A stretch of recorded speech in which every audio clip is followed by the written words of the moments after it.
while people are excited, I also see a lot of just unengaged, don't care anymore. And so a huge part of what we are trying to do is to say, if you don't like it, then come in and you change it. We change things from the ground up, from the inside out. So if you don't like how establishment Dems are running things, then come on in, come into the party.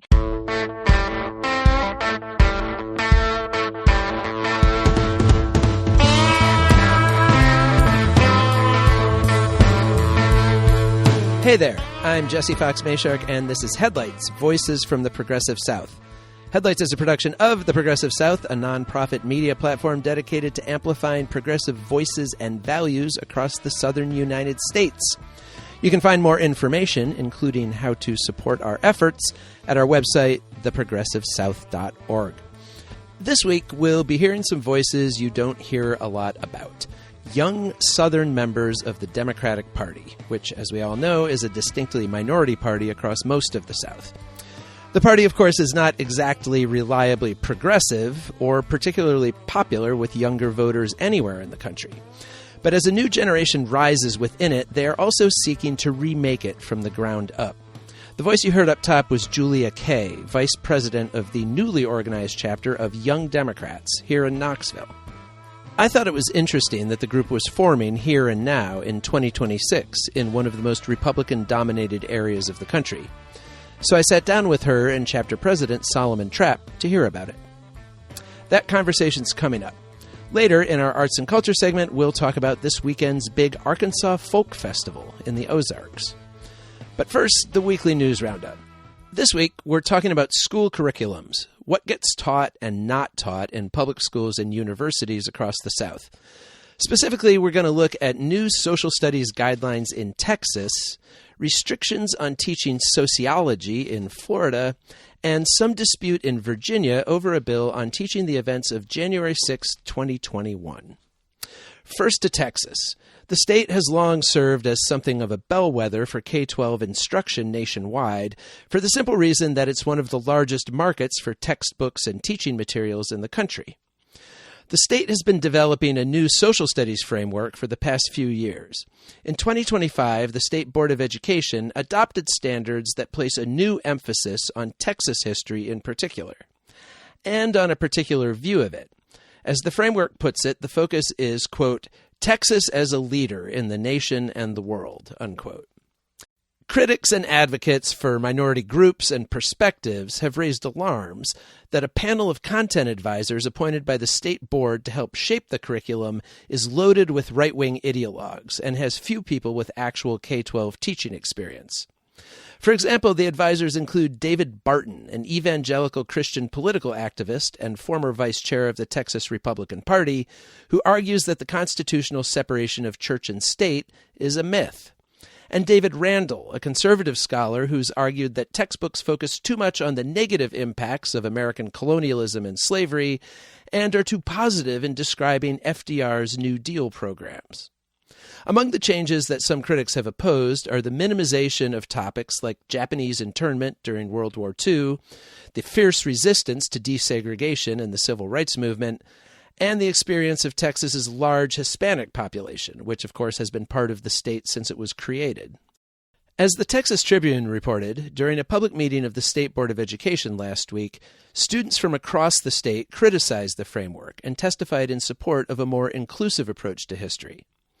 Caden Davis, an 11th grader from Humble, Texas, said, quote, We know when something is being left out. What we need from our schools isn't a watered-down version of history. We need the truth even when it's uncomfortable, even when it challenges us, unquote. 6th grader Jamira Sharif said, quote, Schools should do more to promote equality, respect different cultures, and making all students feel included so they can be proud to be American, unquote. And 7th grader Gannon Davis Keener said, quote, I want to learn history in a way that challenges me to think, not just remember. I respectfully ask that you slow down and allow teachers and parents a greater role in revising these standards to keep the level of thinking high so students can truly learn, understand, and enjoy history, unquote. The State Board is scheduled to finalize the framework by June, a time frame that, if they stick to it, will not provide much opportunity for any significant revisions. Meanwhile, in Florida, an entire academic discipline is under attack. The state's Board of Governors, which oversees the 12 schools that make up Florida's public university system, has set new restrictions on the teaching of sociology and made clear that it views the whole field as somewhat subversive. In a meeting last week, the board, whose members were mostly appointed by conservative Governor Ron DeSantis, voted to remove Introduction to Sociology as a course that can count toward core graduation requirements at any state university. It remains available as a major or minor, and colleges can still offer it to the general student population, but only as an elective. It's the latest step in the state's multi-year effort to marginalize sociology, as part of DeSantis' war on what he calls wokeness in education. The state first issued new sociology curriculum standards to align it with DeSantis' restriction on discussions of race, gender, and other hot-button cultural issues. Sociology faculty across the state protested that the new standards are at odds with the established principles of the field. During last week's board meeting, State University Chancellor Ray Rodriguez, a former Republican state legislator appointed by DeSantis, argued that if that were true, the problem is not with the state law, but with sociology itself. Here's part of what Rodriguez said. He starts out by recounting objections to the new standards that he's heard from faculty members, and then explains why, basically, he thinks they're all misguided. At the University of Florida, Professor William Marsiglio said, "It has never happened in my career where administrators are pushing to have a course taught in a way that is inconsistent with the academic discipline. It is an affront to academic freedom." Also at University of Florida, Assistant Professor Evan Latoria said presenting this text as representative of our discipline erases our field's capacity to address social problems. At FIU, Professor Matthew Moore said this version does not live up to the standards of the field. We're giving them a subpar, poor curriculum. At FIU, visiting scholar Katie Rainwater said, they're making determinations that are giving our students a really impoverished version of our discipline. At UCF, the Associate Professor of History and President of the United Faculty of Florida, the Union for Faculty Members, said, people in the union are really upset. They see this as a threat to academic freedom. And last week, The Guardian reported, after interviewing multiple faculty members, that sociology faculty members plan to post syllabi that are compliant with state statute and then teach what they want in the classroom and let the universities deal with the consequences. And finally, FIU Professor Zachary Levi said, these state directives are telling us to abandon professional ethics and to refuse to root our lessons in existing sociological literature, the norms of our professional organization, the American Sociological Association. This final comment was incisive.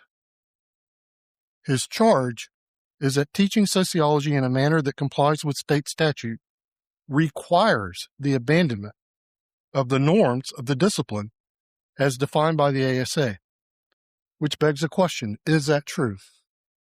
I visited the ASA website. There I found the upcoming national meeting for this year. Its theme is, quote, disrupting the status quo, putting sociology to work for a more equitable society. Reviewing past annual meetings revealed their 2024 theme was intersectional solidarities, building communities of hope, justice, and joy. ASA summed up 2024 themselves with the following statement. The 2024 theme emphasizes sociology as a form of liberatory praxis, an effort to not only understand structural inequities, but to intervene in socio-political struggles. Incidentally, that conference was held the year after this board removed principles of sociology, citing its political and social activism.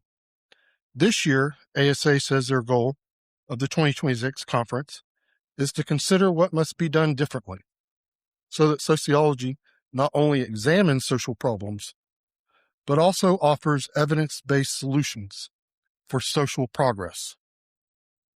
As witnessed by their own themes, goals, and words, the ASA declares that the sociology's mission goes beyond understanding society and now extends to its transformation. Sociology as a discipline is now social and political advocacy dressed in the regalia of the academy. Rodriguez went on to directly address accusations that the state was engaging in politically motivated censorship of ideas it doesn't like. The media has framed a false choice before the board today, that you either violate academic freedom and comply with state statute, or you can violate state statute and comply with academic freedom. My recommendation to you is to reject that false choice. The path to preserve academic freedom and preserve compliance with Florida statutes is clear. Remove sociology, 1,000 and 2,000 courses from all general education classifications. Leave these courses as electives, free to compete in the marketplace of ideas, and leave them as the majors and the minors for the students who choose to study them. The only voice on the board in opposition to removing sociology from the state's core educational courses was its one faculty representative, Kimberly Dunn, a professor of accounting from Florida Atlantic University. She argued that sociology introduces students to concepts that are useful across an array of disciplines. Sociology contributes directly to the competencies we consistently emphasize. These are skills our graduates need across every sector. Maintaining sociology on the general education list preserves disciplined, evidence-based inquiry into critically important aspects of the human experience. The board then passed Rodriguez's proposal. It's not surprising that sociology has drawn particular heat from DeSantis's war on woke. While issues of racial, gender, and other inequities arise in many areas of academic study, they are of necessity central concepts in sociology. The field applies data-driven analysis to the study of human society and relationships, including questions of hierarchies and how they are formed and perpetuated. You can't engage in serious study of any society without looking at the ways power is accumulated and wielded, and how some groups are empowered based on certain characteristics, while others are systematically marginalized. But of course, those are exactly the kinds of discussions and inquiries that the anti-woke reactionary forces, who largely represent groups in power, are eager to limit. There's a very different kind of curricular challenge going on in Virginia. The state, as we've discussed before, now has a Democratic trifecta controlling the governor's office and both houses of the General Assembly. And the Democrats in the legislature have taken their own whack at a thorny curricular issue this year. How schools should teach the events of January 6, 2021, when a violent mob of President Trump's supporters attacked the U.S. Capitol building in an attempt to overturn the results of the 2020 election. The bill, sponsored by Democratic delegate Dan Helmer of Fairfax, does not require Virginia schools to teach anything about January 6th. But it says that if they do, teachers are not permitted to teach that the gathering was a, quote, peaceful protest, or to suggest that there was any credible evidence of fraud in the conduct of the election. Helmer told the Virginia Mercury that it was a response to Trump's ongoing lies about both the election and the events of January 6th. He said, quote, "We just want to make sure that if school boards choose to teach on January 6th, that they're not presenting the false narrative that is out there," unquote. The bill passed both chambers on mostly party-line votes and has been sent to Governor Abigail Spanberger for her signature. But the anti-censorship writers group PEN America has objected and asked Spanberger to veto the bill. The group, which has also protested curriculum crackdowns in conservative-dominated states, said that it was dangerous for the state to explicitly forbid certain viewpoints. In a letter to the governor, the group said that it respected the effort to ensure students learn the truth of what happened on January 6th. But it said, quote, "Dictating the content and perspectives allowed in classrooms should never be in the purview of elected politicians. This is work that should be carried out by academic experts and experienced educators through state curricular processes or local educator-driven procedures," unquote. The deadline for Spanberger to sign the bill is April 13th.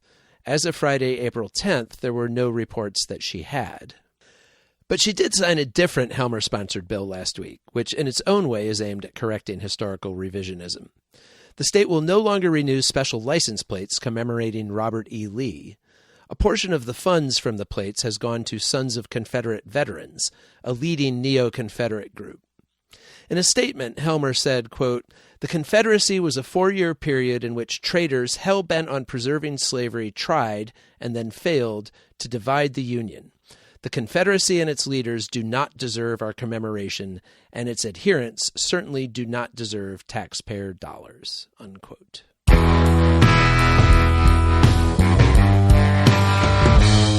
Okay, now we're to my interview with the organizers of the Knox County Young Democrats, based here in Knoxville, Tennessee.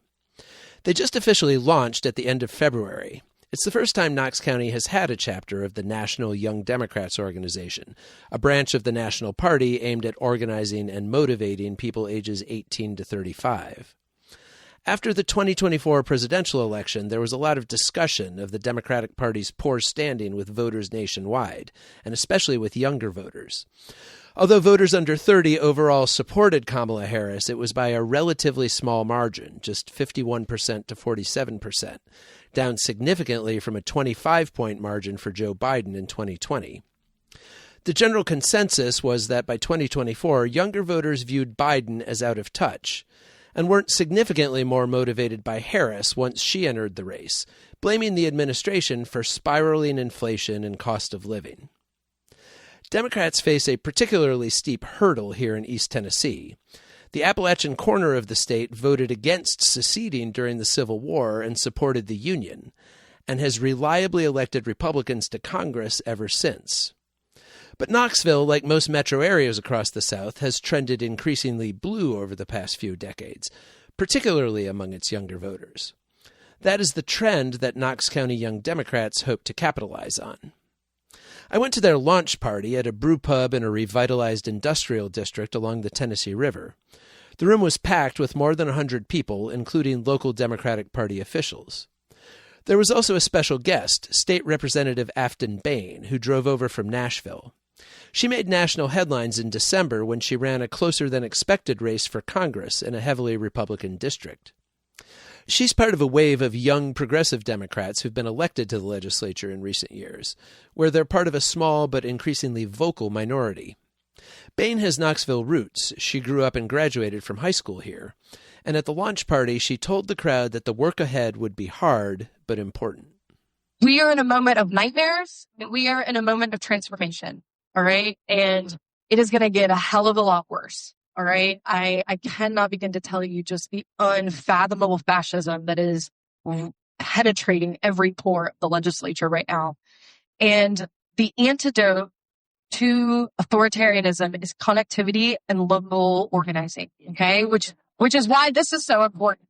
A few weeks after that party, I sat down with Solomon Trapp and Julia Kaye, the new group's president and vice president, to hear about their own stories of political activation and what they hope their Young Democrats chapter can accomplish in the heart of red Tennessee.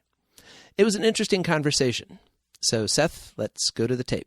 All right, and I'm happy to be sitting down with Solomon Trapp, the president of the Knox County Young Democrats, and Julia Kaye, the vice president. We're here in the headquarters of the Knox County Democratic Party, right in downtown Knoxville. Thank you both for joining me. Really appreciate it. Of course. Thanks for having us. So I'd like to start out by hearing from both of you individually kind of about your own political journey, how you became politically engaged and aware. And maybe, Solomon, start with you. Where did you grow up? And, you know, at what point did you start becoming politically aware, and what form did that take? Right. So I originally grew up in Oak Ridge, Tennessee. Moved to Cookeville when I was 11. Cookeville, Tennessee is a little smaller. Been there. My family still lives there. And then I went to UT for college. So I came back to Knoxville. I would say that it's all started for me when it was the Obama election, of course, in 2008. It was different seeing somebody like myself on the screen. I'm looking and I'm like, oh my gosh, that's a president that looks like me. As a child, that was something that was very moving. And my parents can see that as well. They've always been political and they've always been left leaning. So I grew up in a very Democratic household. So there wasn't nothing new. And I would think that coming into the realm of politics officially, it was about, I guess it was like after I graduated college in 2023, I was been in meaning to get involved when I was in college, but college took a lot of time. And there's a lot of things that I was doing as well on top of that. But then afterwards, I got into the Democratic Party, and lo and behold, I was showing up to the wrong district meeting the whole time. But it worked out, and I got where I needed to go. And I've been on the communications committee, and now I serve on as the communications co-chair for the communications committee of the Knox County Democratic Party. And being in the realm of the Knox County Democratic Party, there was a lot of, not people that looked like me, I would say, in the bunch. While they do a wonderful job of, pulling in candidates and recruitment and, pushing out the vote, there wasn't a lot of recruitment of the young individuals, like, the young demographic.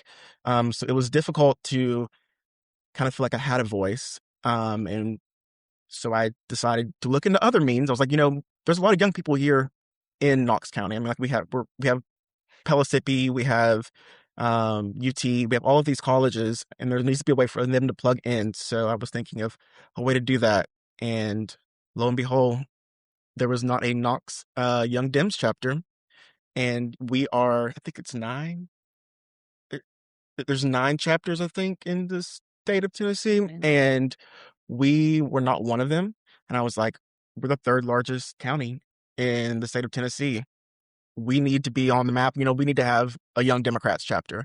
And apparently beforehand, there had been previous attempts, but nothing kind of made it through fruition. And so I took the initiative and pulled on Julia and Alyssa. And we have been doing this for, I guess, the past 8 months, really trying to get everything organized and ready to go.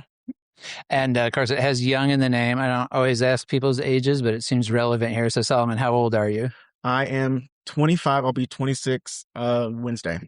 Okay. And Julia, tell me about you. So I'm from a really small town called Smithville, Tennessee. What's funny about you asking how our political backgrounds start is at our very first meeting where we were just planning everything, we had the same conversation. Where are you from? How did you get involved? And we realized that his aunt and my dad were on DeKalb County Democrats together and have known each other for years. His aunt and cousin are BFFs with my grandparents. And one of our first meetings, they were at my grandparents' house when we were together planning things, and we didn't know each other before. Right. So it's funny that we both come from this. He has family from Smithville as well. So obviously. And so that's how this came about or whatever. I just thought it was interesting. But my family has also always been very left-leaning. So I grew up in politics. I was stuffing envelopes for John Kerry Edwards when I was probably 6 years old with my dad. My grandparents are political trailblazers. They have always been involved. So it's been instilled for me at a young age. And I, registered to vote at 18, have voted in every possible election that I can, including special elections or so be it. I was in student government in college. I went to Tennessee Tech and have been involved ever since. I would say my political background as far as involvement goes has been less directly with the party and more on campaigns. So in high school, I worked for Gail Hendricks, who is also a family friend who ran for state representative. And then most recently, I worked really hard on the Afton Bain campaign. Obviously, she's from here, so that's our girl. But my organization comes from more getting out in the field, so doing canvassing, doing the phone baking and that. So when we came together, I would say Solomon and Alyssa were more deeply involved with like the party itself. And then my background came from more being out in the field and doing stuff. So we're able to form a group from that with all of what we want to do, different viewpoints and things like that. And how old are you? I am turning 29 this month. We're 8 days apart from birthdays. So 28, turning 29. And so the Young Democrats label covers, is it like 18 to 35? Is that the demographic you're talking 18 to 35. And so you can go all the way through 35. And then once you turn 36, you're a not so young Democrat anymore. Doesn't have a name. You. Yeah, we still welcome you. You can still volunteer. We have volunteer tracks as well for those who aren't in the 18 to 35-year-old range. Yeah. So that's how they can get involved as well as donating. Sure. Well, and so Solomon, you talked about seeing the need for a chapter here and that there hadn't been one. And of course, we're 2 years, well, almost 2 years now after the 2024 presidential election. And a lot of the talk that came out of that election was that, boy, the Democrats are on the ropes. They've kind of lost the thread. And in particular, there was a lot of focus on the young vote, which still did vote more Democratic than Republican, but trended to the right, like a lot of demographics did during that election. And there was just kind of this sense that, like, the party's just out of touch. It's not speaking to people. So I guess what challenges does this set of circumstances present for you in establishing this chapter? And what are you finding when you actually go out and talk to people? I mean, I was at your kickoff event a couple of weeks ago, and it was packed. You drew a big crowd. So I guess, are you finding when you go and talk to people about the Democrats, what kind of reaction are you getting from people? Currently in the environment we're in, it's very positive. A lot of people are excited, and a lot of people think that there was already a chapter formed. I've heard that many a times, like, "Oh, y'all haven't existed before," and I'm like, "Nope," but here we are. We're doing this thing now. I think a big thing, like what you were saying, is they didn't know. I feel like the biggest issue with this past election, the presidential election, was that we're an umbrella party. So we have many, many issues that cover the board. But there's also an issue of having that collective mission statement. Everything needs to lead up to one statement, so that we all are organized and can vouch for this is what we stand for. Instead of, I stand for, let's say, I stand for LGBTQ rights. I stand for women's rights, but I don't stand for, immigration. Saying those different things kind of depletes the message and makes us more fragmented. And I think the issue is that we need, what I plan to do and what we all plan to do with Knox Young Dems, is to make sure that we have a cohesive model that leads to one specific mission, so that we are all working across the board to meet that, and we can get real work done. And Julia, do you have thoughts on that? I mean, you talk about having the experience of actually going out, campaigning, organizing. What have you heard from people about the Democratic Party, or questions or criticisms or anything else they have of it? Yeah, especially here in the South, and I think you know this as well. Our generation sees politics very differently. There's a lot of two-sidesism. A lot of people like to say both sides are bad, and same with Democrats or Republicans. And so while people are excited, I also see a lot of just unengaged, don't care anymore. And so a huge part of what we are trying to do is to say, if you don't like it, then come in and you change it. We change things from the ground up, from the inside out. So if you don't like how establishment Dems are running things, then come on in, come into the party. And that's going to be part of what we do as well, is taking, we have a really robust high school Dems group here. They just started through Gloria Johnson, supporting them. So they're well established. They'll come to us, and then we will send them into Knox Dems party. And so if you don't like how things are going, then come have your voice heard. Come be a part of this, because it doesn't change by just complaining about it or saying that it's not working out. Like, we have to get involved. We have to not to say the most popular quote ever. You have to be the change. So trying to get that message out of there. But there is a lot of disengagement. I mean, politics isn't working for people anymore. And a lot of that could be because of establishment Democratic policies.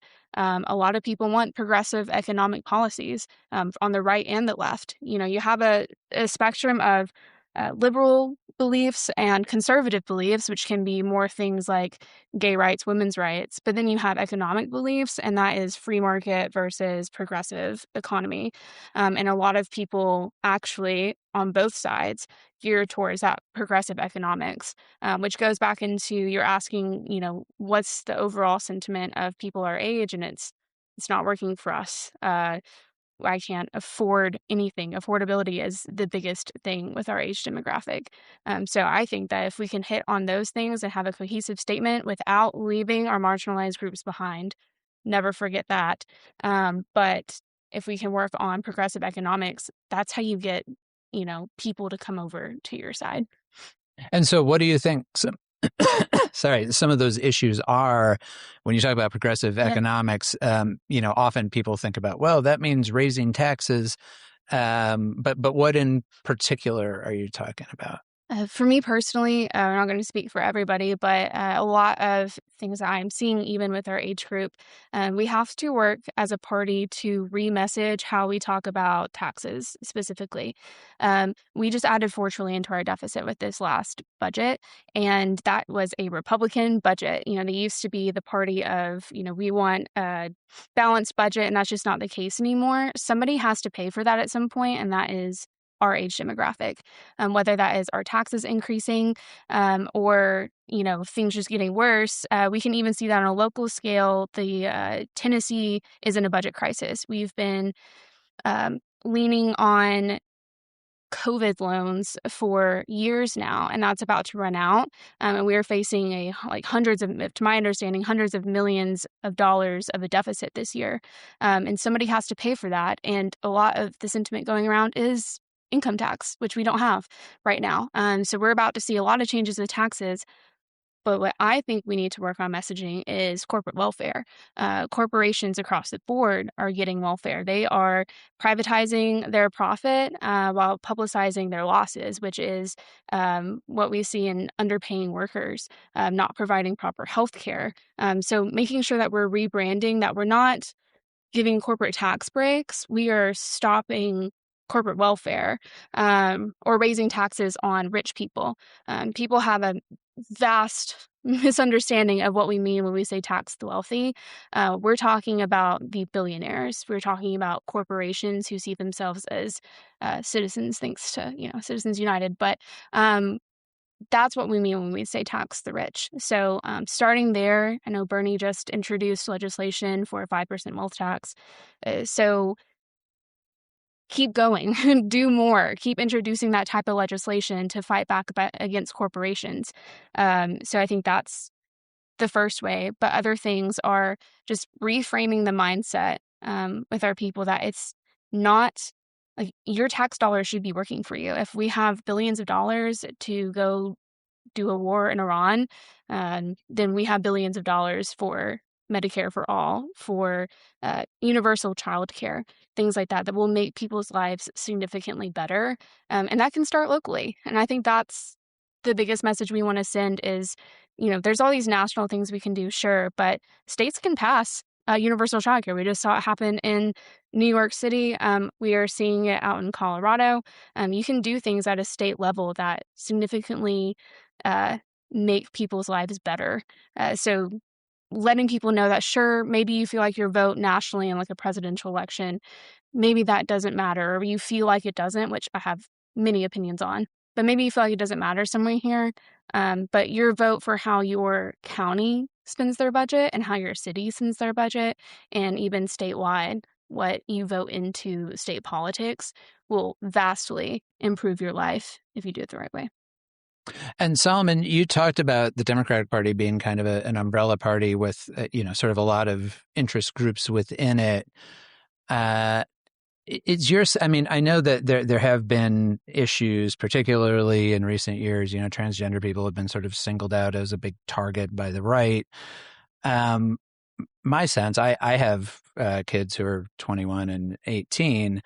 My sense is that among their friends, there isn't a tremendous amount of division along those kinds of issues. And I guess, what's your sense of that in terms of messaging from the party? Like, there have been some people after 2024, kind of more centrist Democrats, who have come out and said, we're too identified with these marginalized groups. We kind of need to push them to the side. And I guess, how do you think that resonates with younger voters? I think that leads to a lot of apathy, especially because there's a broad demographic of individuals that live in Knoxville within the 18 to 35-year-old age group. And by saying that, by pushing, you need to step aside and, not be so intertwined with these minority groups, whatever it may be. I mean, like, you think about it. I mean, Kamala Harris was a Black South Asian woman. And for me and my family as well, coming from my mom's Black. So like, it hit kind of home, and it made her feel some types of ways, and it made me feel some types of ways as well. But it began to show me, or how do I say this? I guess I was seeing it as more of, do people actually care? Like, or is this just a DEI motive to, post a front and say, oh, we care about these people. But, when it comes time to step up to the plate, we're not there. Kind of tokenism. Yeah, it's tokenism. And I feel like that's something that we are very much combating within Knox Young Dems, is we are all about action, actually doing the work. I'm not going to sit here and just, talk the talk. We're going to walk the walk across the board. And that's something that we really want to do, is get within the community as well. Community is the roots. That's where change happens. And there's a lot of issues that happen within, like, different political organizations where they will preach a message, but they won't actually, get out and do the work. So we are out here we're actually going to come out here and do the work, is what I'm trying to say, and show up where we need to be. And that's going to transform, I think, the whole demographic and the Democratic viewpoint here for the majority of those 18 to 35-year-olds in Knox County, because they'll see that we're actually doing something and not just talking about it, posting something on Instagram about it and, complaining. We're going to actually put our foot down and do it.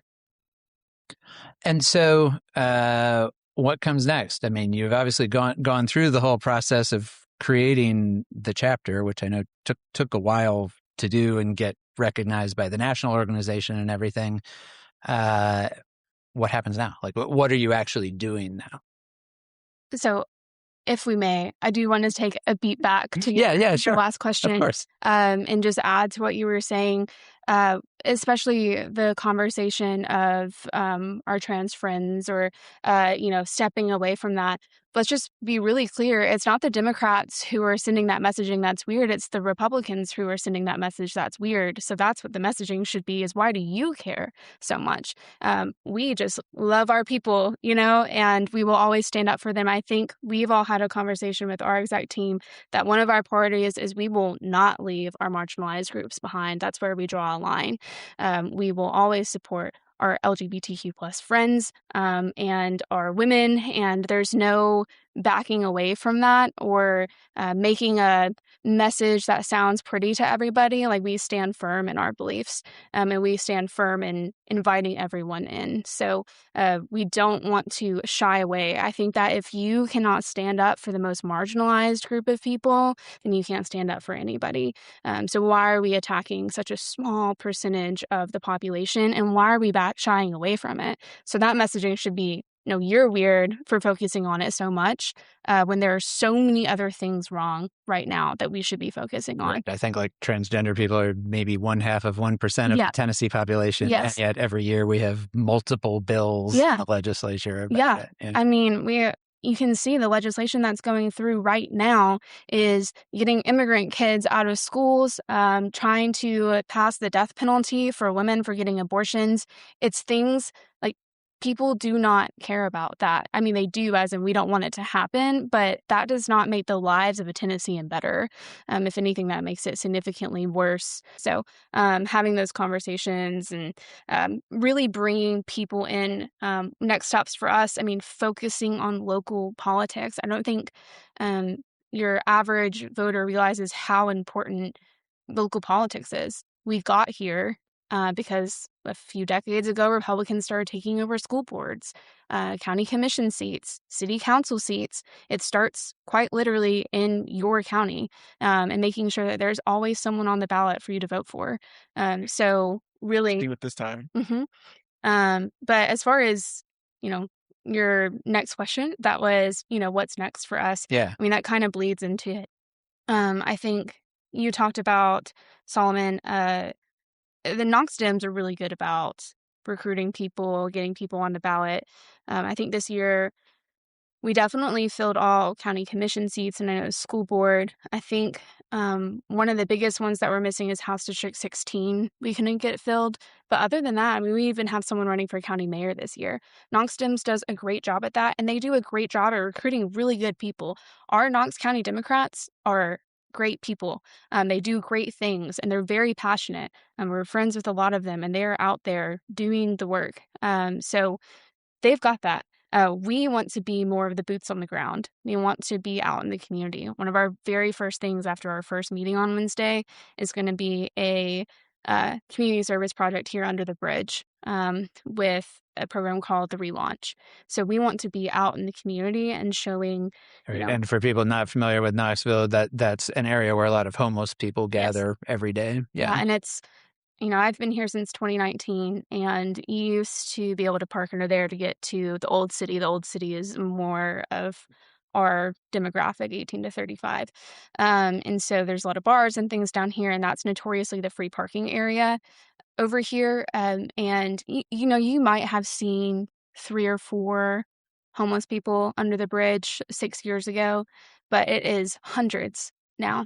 It has significantly increased. You used to know the people by name. There was a lady that sold doilies, like you would know the people.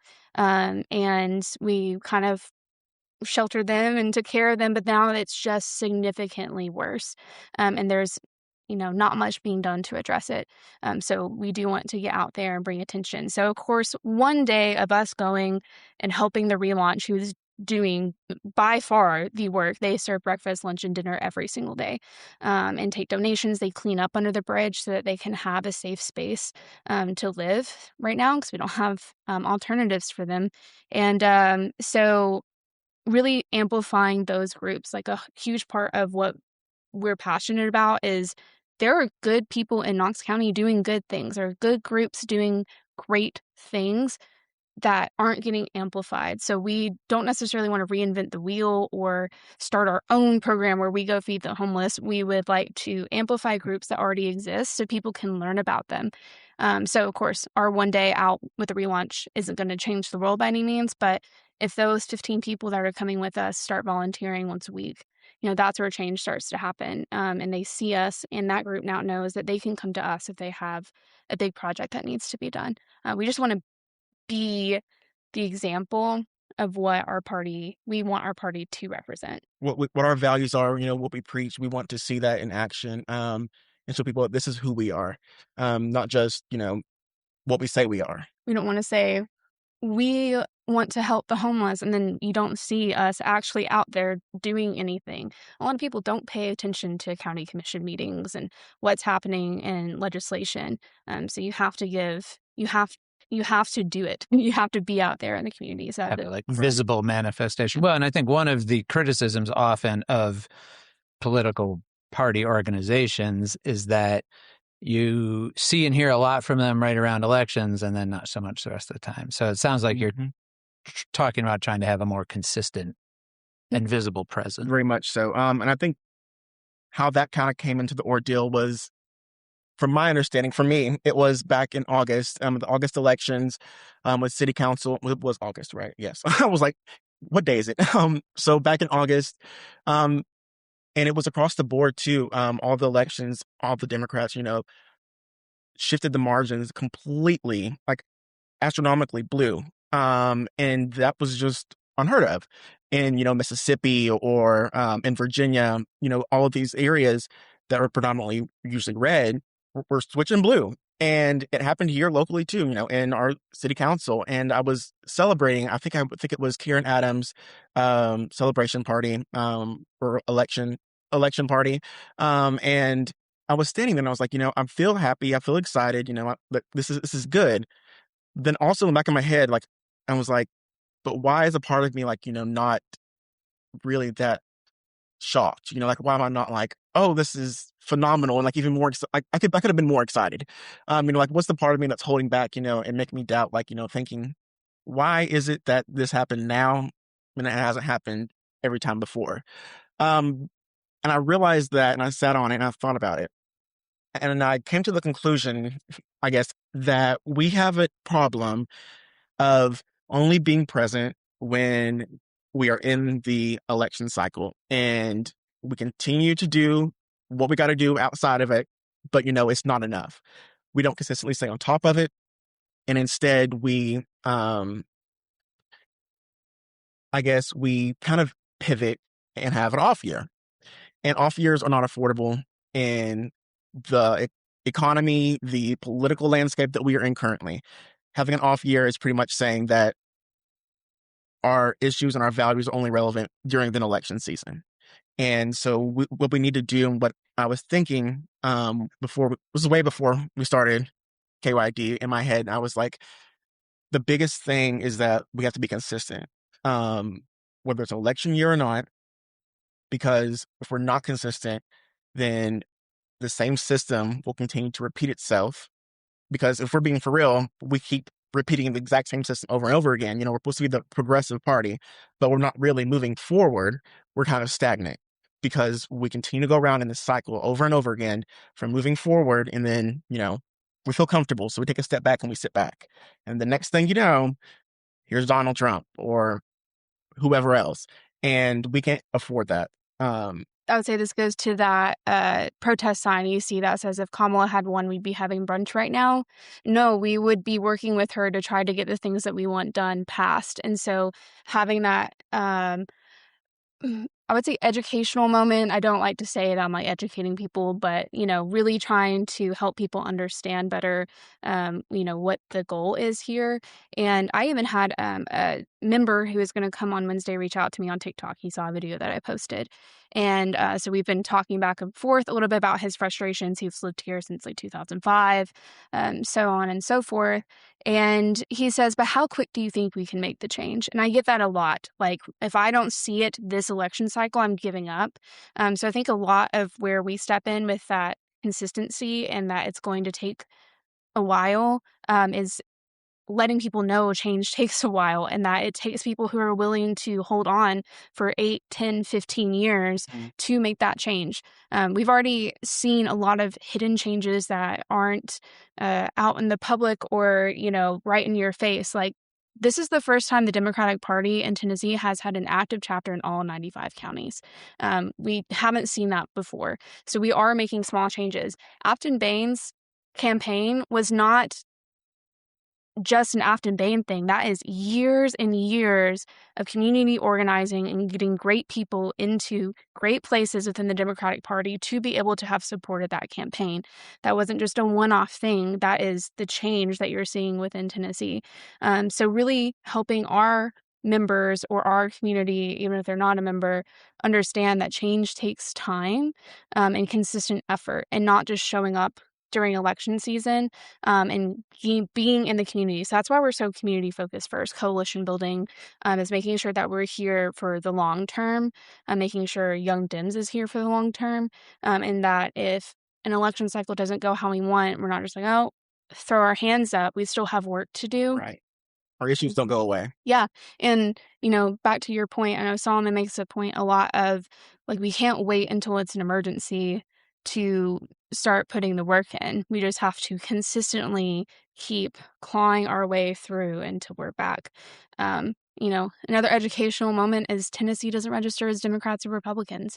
A lot of people don't realize that. The only data we have on who's a Democrat or Republican is how they voted in the primary. And as we know, a lot of people that are Democrats go vote in Republican primaries for, lesser of the, quote, bad options. So we truly don't know how many of us there even are. So when people say, I feel like a blue dot or I feel like Tennessee is very red, Tennessee votes 45-55, Democrat, Republican. And I would say a large percentage of Democrats don't get out and vote because they feel that way.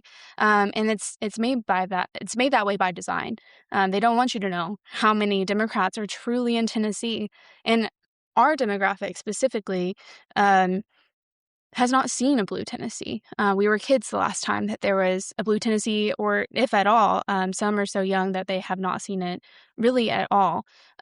So that goes nationally as well. A lot of our demographic has only ever seen a Trump administration since 2016. They barely remember the Obama years, if at all, especially that younger side. I was in middle school with Obama, and I'm the older side of our demographic. So they've only seen this chaos since Citizens United took place. So helping them understand that it takes a lot. There's going to be change, but it's going to take a lot of time. It's going to take people stepping up and going out every day and making consistent relationships within our community. All right. Well, that seems like a good way to wrap it up. Yeah. So thank you both very much. I really appreciate your time. Of course. Thank you. Thank you.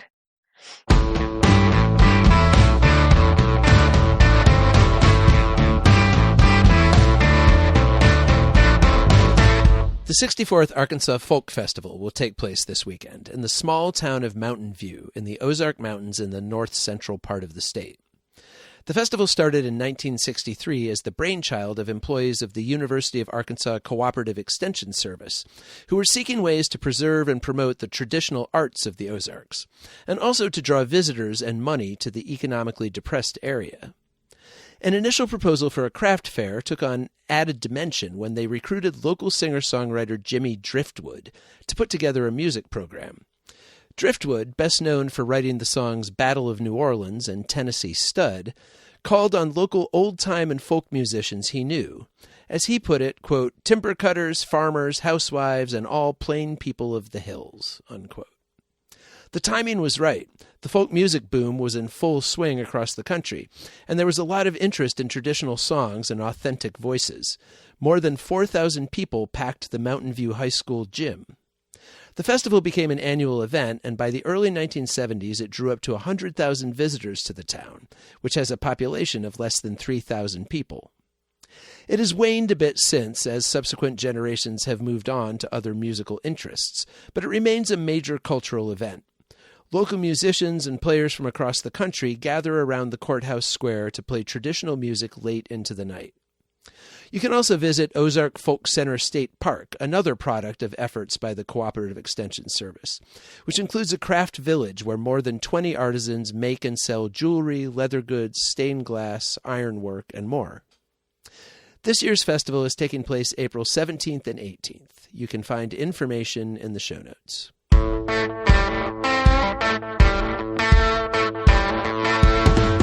And that wraps us up for this week. Remember, the Progressive South is a nonprofit enterprise, and you can find information about supporting us on our website, theprogressivesouth.org. You can also reach out to me directly at jmayshark@theprogressivesouth.org. Thanks to our friends in Bark for our theme music, and to Lord Seth the Libertarian for his production work at Barbarian Productions. And thanks to you for listening. We'll talk to you soon.